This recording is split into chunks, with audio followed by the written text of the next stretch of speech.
Gipaningkamutan sa Icon Elites Artists Management nga matabangan ang 50 ka street sweepers sa Davao City, pinaagi silang giorganisa nga fashion show exhibition.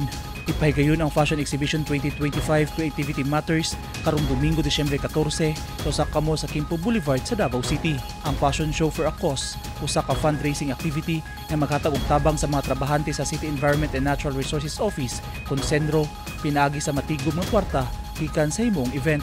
Sumala ni Pau Garcia, Creative Director sa Icon Elites, dakong garbo alang kaniya nga makatabang sa mga tiunay nga nagahatag og serbisyo publiko. Sama sa mga street sweeper ug kinahanglan nga dili sad sila makalimtan hilabi na karong holiday season. Parang minsan nakakaligtaan yung mga taong gumagawa talaga ng work on the ground. For me, for my view. So sabi ko, why would I give highlight to them? Because sila talaga yung isa nag-contribute for us. So sabi ko now, in a little way, I could share. So baga sa buong pizza, at least I could have one slice to give something for them.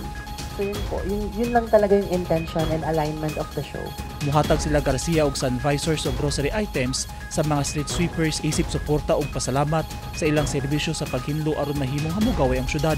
I propose to our sponsors that if ever they cannot go on monetary support or other things in the business, they could look for Sunvisor for them. So not necessary that they will ramp the Sunvisor, but we will give them, we will purchase for them po.